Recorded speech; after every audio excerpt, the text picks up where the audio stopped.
Hello everyone. Animation aggregate के Arnold for Maya series में आप सभी का स्वागत है। आज के इस वीडियो में हम डेप्थ ऑफ फील्ड के बारे में डिस्कशन करेंगे। इससे पहले अर्नोल्ड में हमने सैम्पलिंग एंड रेडेप्थ के बारे में डिस्कशंस किए थे। हमने इंटीरियर लाइटिंग के बारे में डिस्कशन किया हुआ है। हम प्रोडक्ट किस तरह से रेंडर कर सकते हैं अर्नोल्ड में, इसके बारे में भी हमने देखा। लेकिन अब तक हमने डेप्थ ऑफ फील्ड के बारे में यहाँ पर डिस्कशन नहीं किया है। और अगर हमें फोटो रियलिस्टिक आउटपुट्स अचीव करने हैं तो ऑब्वियसली हमें डेप्थ ऑफ फील्ड के बारे में पता होना ज़रूरी होता है। अब अगर हम फोटोग्राफी इंडस्ट्री में हैं तो डेप्थ ऑफ फील्ड हमारे लिए एक कॉमन सब्जेक्ट हो जाता है। लेकिन एनिमेशन में कई बार ऐसा होता है कि स्टूडेंट्स को फोटोग्राफी के बारे में बेसिक जो नॉलेज है वो नहीं होता है और फिर डेप्थ ऑफ फील्ड को लेकर कई सारे कन्फ्यूजन्स क्रिएट होते हैं। तो डेप्थ ऑफ फील्ड के बारे में अगर हम जानना चाहते हैं तो यहाँ पे अगर हम देखेंगे तो उसका जो डेफिनेशन है, the distance between the nearest and the farthest object that are in acceptable sharp focus in an image captured with a camera. तो इसको सिंप्लीफाई मैं कर देता हूँ। अगर हम यहाँ पर देखते हैं तो दो टाइप के डेप्थ ऑफ फील्ड्स होती है, एक होता है डीप और एक होता है शैलो। तो डीप डेप्थ ऑफ फील्ड जो होती है उसमें जो हमारा कंप्लीट इमेज है वो फोकस रहता है। दैट मीन्स फोरग्राउंड से लेकर बैकग्राउंड तक कंप्लीट इमेज फोकस रहेगा। और यहाँ पर एक होता है shallow depth of field. Shallow depth of field में हमारा जो सब्जेक्ट है वो फोकस्ड है और यहाँ पर अगर हम ऑब्जर्व करते हैं तो ये फोरग्राउंड का जो एलिमेंट है वो थोड़ा सा यहाँ पर ब्लर्ड है और बैकग्राउंड हमारा यहाँ पे ब्लरी है। सो हम फोकस को और ब्लरीनेस को एडजस्ट कर सकते हैं डेप्थ ऑफ फील्ड में। ओके। और ये अगर हम रियल वर्ल्ड में भी देखते हैं ना, तो अगर हम किसी ऑब्जेक्ट की तरफ देख रहे हैं तो उस ऑब्जेक्ट को जब हम फोकस करते हैं तो ऑब्वियसली उस वक्त उस ऑब्जेक्ट के अलावा जो कुछ भी बैकग्राउंड या फोरग्राउंड में होता है वो चीज़ें हमारे लिए ब्लर हो जाती है। ओके। अगर आप ऑब्जर्व करोगे तो आपको पता चल जाएगी ये चीज़। एंड जब हम कंप्लीट एक वाइड सीन पे देखते हैं तो हम कंप्लीट डीप फोकस के साथ भी उसे देख सकते हैं। तो ये डिपेंड करता है कि हमें किस तरह से उस ऑब्जेक्ट को देखना है, किस तरह से उस इमेज का आउटपुट हमें लेना है, राइट। चाहे वो रियल वर्ल्ड हो या फिर कैमरा हो या फिर माया हो। सो अगर माया में हमें यही चीज़ अचीव करनी है तो हमें डेप्थ ऑफ फील्ड में जाना होगा। और अगर डेप्थ ऑफ फील्ड में जाना है तो यहाँ पर हमें obviously depth of field camera के साथ रिलेटेड होती है। तो अगर हम कैमरा को सिलेक्ट करेंगे तो कैमरा में यहाँ पर अगर हम नीचे आ जाते हैं तो अर्नोल्ड का टैब होता है। ओके। और इस अर्नोल्ड के टैब में यहाँ पर देखो कैमरा शेप में अर्नोल्ड का टैब है और यहाँ पर देखो अनेबल DOF का एक ऑप्शन होता है। DOF मतलब डेप्थ ऑफ फील्ड। अगर मैं इसको अनेबल कर देता हूँ एंड देन अगर हम इस इमेज को रेंडर करके देखते हैं तो यहाँ पर अर्नोल्ड में मैं आ रहा हूँ एंड अर्नोल्ड व्यू को ओपन कर लेते हैं एंड इसे हम रेंडर कर लेंगे। ओके। सो यहाँ पे अगर हम देखते हैं तो हमारे पास ऐसा कोई भी डेप्थ ऑफ फील्ड यहाँ पे नहीं मिल रहा है। उसका रीज़न है कि हमने यहाँ पर डिस्टेंस सेट नहीं किया है। अब एक पर्टिकुलर डिस्टेंस होता है जिस डिस्टेंस पे हमें फोकस चाहिए। तो अगर मैं इस इमेज के रेंडर को स्टॉप कर दूँ और यहाँ पर अगर हम देखते हैं तो ये जो फोकस डिस्टेंस है, ये फोकस डिस्टेंस हमें सबसे पहले तो यहाँ पर सेट करना होगा कि पर्टिकुलर कितने डिस्टेंस पर हमें फोकस करना है।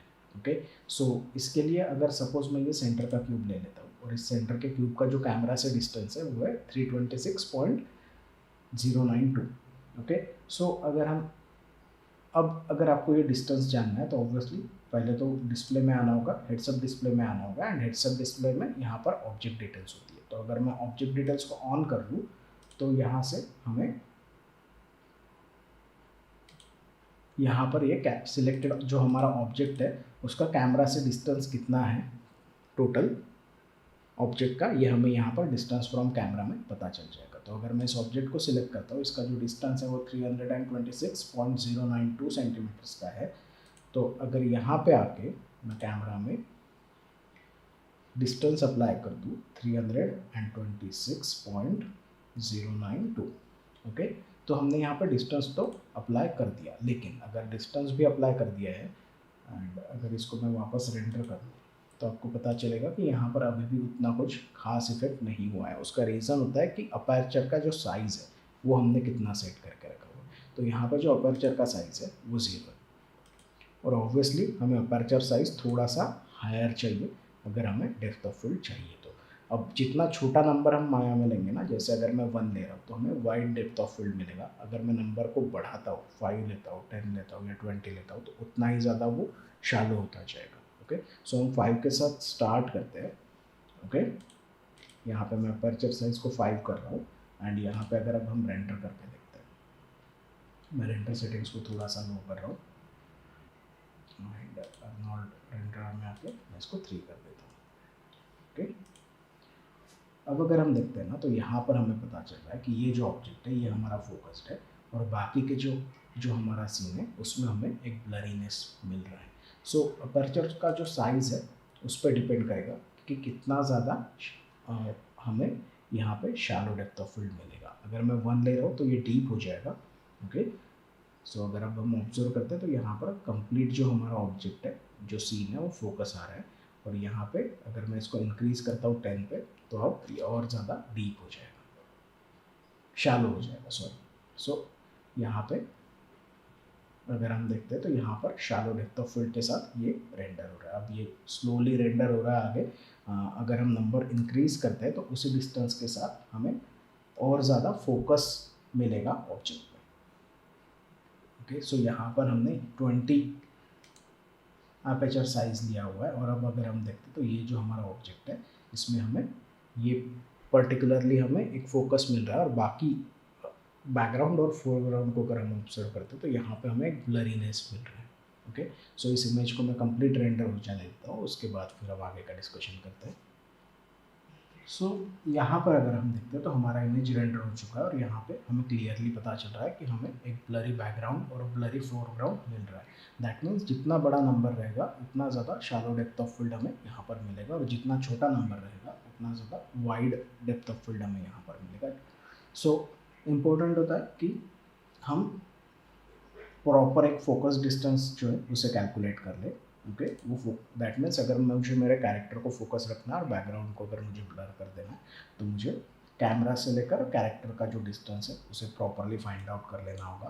तो वो हमें पता चलेगा डिस्टेंस फ्रॉम कैमरा। यहाँ पर अगर हम देखते हैं ऑब्जेक्ट डिस्प्ले में यहाँ पर। ओके, उसके बाद फिर हमें यहाँ पे अपर्चर साइज हमें कितना रखना है वो डिफाइन करना होगा। देन उसके बाद जो वैल्यू है वो है अपर्चर ब्लेड्स की। सो अब ये लेंस टू लेंस डिफर करता है कि अपर्चर में कितने ब्लेड्स रहेंगे।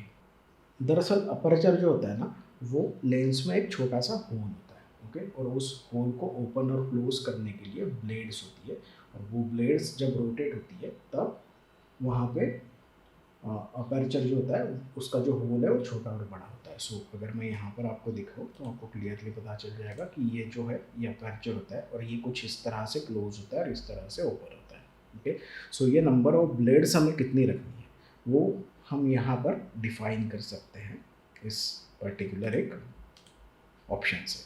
ओके, सो ये अगेन डिपेंड करता है कि आपको आपके प्रोडक्शन में आउटपुट में किस तरह से इसे अचीव करने के लिए बताया हुआ है। ओके, कई बार ऐसा होता है कि हमें बताया जाता है कि इतनी ब्लेड्स हमें यहाँ पे यूज़ करनी है या फिर इस तरीका का आउटपुट हमें यहाँ पे चाहिए।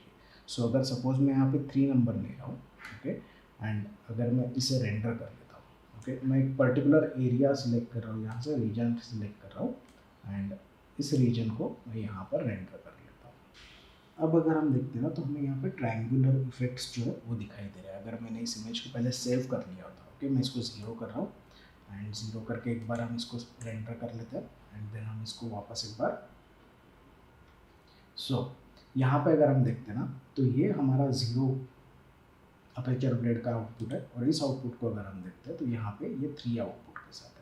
ओके, सो यहाँ पे हमें क्लियरली पता चल रहा है कि यहाँ पे देखो ब्लेड्स जो है वो हमें क्लियरली पता चल रही है। कुछ 50 mm की जो कैनन के लेंसेज है ना, अगर हम DSLR के साथ जाते हैं तो उसमें हमें कुछ इस तरह का आउटपुट मिलता है क्योंकि उसमें अपर्चर ब्लेड्स एक्चुअली कम है। ओके, सो जितनी ज़्यादा ब्लेड्स रहेगी उतना यहाँ पे स्मूथ आउटपुट होते जाएगा। सो यहाँ पे अपर्चर ब्लेड्स हमने 3 रखी थी तो कुछ हमें ट्रायंगुलर ऐसा आउटपुट मिल रहा है। देन अगर मैं यहाँ पर देखता हूँ तो उसके साथ ही एक और ऑप्शन हमें मिल रहा है। मैं इसे पॉज कर रहा हूँ 1 सेकेंड के लिए एंड यहाँ पे इसे हम 3 कर देंगे एंड यहाँ पे है अपर्चर का जो ब्लेड है उसका कर्वेचर। ओके, सो ये कर्वेचर भी है ना, ये इम्पोर्टेंट होता है। अगर हम कंप्लीट 1 वैल्यू यूज़ करते हैं तो हमें कंप्लीट सर्कुलर अपर्चर मिलेगा और अगर हम नेगेटिव वैल्यू में जाते हैं ना तो हमें पिंचिंग इफेक्ट्स मिलेंगे। सो अगर मैं यहाँ पर सपोज 0.5 का कर्वेचर यूज़ कर रहा हूँ। और अगर मैं यहाँ पे इसे रेंडर कर लेता हूँ, सो यहाँ पे अगर हम देखते हैं ना इन दोनों इमेजेस को, तो हमें पता चलेगा कि ये जो कर्वेचर है ये राउंडिटी की तरफ जा रहा है। ओके, और अगर अब यहाँ पे इस इमेज को मैं सेव कर लूँ एंड इस कर्वेचर को मैं चेंज करके -0.5 कर दूँ और इसे हम रेंडर करते हैं, तो हमें पता चल जाएगा कि ये जो है ये पिंचिंग इफेक्ट हमें दे रहा है। सो अगर हम कंपेयर करते हैं तो यहाँ पे क्लियरली पता चल रहा है कि यहाँ पे हमें पिंचिंग इफेक्ट मिल रहा है, और जो हमारा प्रीवियस वन था जो पॉजिटिव वैल्यूज थी उसमें हमें सर्कुलर और स्मूथ अपर्चर की ब्लेड्स दिखाई दे रही है। सो उसके बाद जो ऑप्शन है वो है अपर्चर के रोटेशन का। अगर मैं यहाँ पे सपोज 45 डिग्री का रोटेशन ले लेता हूँ, इस इमेज को भी मैं सेव कर लेता हूँ एंड यहाँ पे हम 45 डिग्री का रोटेशन यूज़ करते हैं, तो हमें पता चलेगा कि जो अपर्चर की ब्लेड्स है वो रोटेट हो रही है। सो यहाँ पे देखते हैं, यहाँ पे हमें पता चल रहा है कि ये जो अपर्चर की ब्लेड्स है उन्हें हमने रोटेट कर लिया। तो ये जो तीन ऑप्शन है, aperture blades, aperture blade curvature and aperture rotation, तो ये अपर्चर की जो ब्लेड्स होती है उससे रिलेटेड है। एंड उसके बाद अगर मैं इन्हें ज़ीरो कर दूँ, ओके, डिफ़ॉल्ट कर रहा हूँ मैं इन्हें, ओके, इसे मैं पॉज कर रहा हूँ, और उसके बाद जो ऑप्शन है वो है अपर्चर का एस्पेक्ट रेशो। सो ये जो एस्पेक्ट रेशो है ना, इसको सपोज अगर मैं इंक्रीज़ करता हूँ, ओके, यहाँ पे 1 है इस वक्त, अगर मैं इसको सपोज पॉजिटिव में 5 कर दूँ एंड इसे रेंडर करता हूँ, इस वक्त मैं रीजन को ऑफ कर रहा हूँ, तो जैसे ही मैंने इसको 5 किया ना, तो आपको पता चलेगा कि ये स्क्वैश हो रहा है, ओके, आउटपुट। अगर मैं इसको 10 करता हूँ तो आपको पता चलेगा कि ये और ज़्यादा स्क्वैश होगा, ओके, ये इसको स्क्वैश कर रहा है। और अगर मैं इसी वैल्यू को नेगेटिव में लेके चले जाता हूँ तो हमें पता चलेगा नेगेटिव, या फिर मैं अगर इसको पॉइंट में लेके जाता हूँ 0.1 में, तो आपको पता चलेगा कि ये स्ट्रेच कर रहा है इन वैल्यूज़ को। सो अगर आपको उसे स्क्वैश एंड स्ट्रेच जैसा कुछ इफेक्ट देना है डेप्थ ऑफ फील्ड में, तो आप यहाँ पे अपर्चर का एस्पेक्ट रेशो यूज़ कर सकते हैं। और ये जो सारे इफेक्ट्स हमें यहाँ पे दिखाई दे रहे हैं ना, ये सारी चीज़ें दरअसल ओरिजिनली जो लेंसेस होती है उन लेंसेस में इफेक्ट करती है, वही सारी चीज़ें हमें यहाँ पर मिल रही है। और लेंसेस का ऐसा नहीं है कि एक या दो ही टाइप की लेंसेस है, कई सारी लेंसेस आती है, प्राइम लेंसेस आती है, टेलीफोटो लेंसेस आती है ना, टिल्ट शिफ्ट लेंसेस आती है, और हर लेंस का अपर्चर अलग होता है, अपर्चर ब्लेड्स अलग होती है। सो उन्हीं सारी चीज़ों को ध्यान में रखकर हमें एक आउटपुट को अचीव करना होता है कई बार। सो यहाँ पे मैं इसको अगर 2 कर देता हूँ तो हमें थोड़ा सा स्ट्रेची आउटपुट मिलेगा, स्क्वैशी आउटपुट मिलेगा। एंड यहाँ पे हमने ऑलरेडी अपर्चर साइज़ को 20 करके रखा हुआ है, और ये जो फोकस डिस्टेंस है इसे हमने सेट कर दिया। अगर मुझे फोकस डिस्टेंस को चेंज करना है, जैसे अगर मुझे इस क्यूब को ना सिलेक्ट करते हुए पीछे के क्यूब को सिलेक्ट करना है, तो मुझे उस क्यूब का डिस्टेंस मेजर करना होगा एंड देन उसके बाद वो डिस्टेंस मुझे यहाँ पे अप्लाई करना होगा, तो वो प्रॉपरली वहाँ पे रेंडर हो जाएगा, राइट। सो कुछ इस तरह से हम डेप्थ ऑफ फील्ड अचीव करते हैं। अब सबसे इंपॉर्टेंट चीज़ ये है कि डेप्थ ऑफ फील्ड में ना नॉइज़ काफ़ी सारा आता है। अब इस नॉइज़ को अगर हमें टैकल करना है ना, तो हमें यहाँ पर रेंडर सेटिंग्स में जाकर इसका जो कैमरा ए सैम्पल्स है इन्हें इंक्रीज़ करना होगा। इसके अलावा हमारे पास कोई और सेकंड ऑप्शन नहीं है।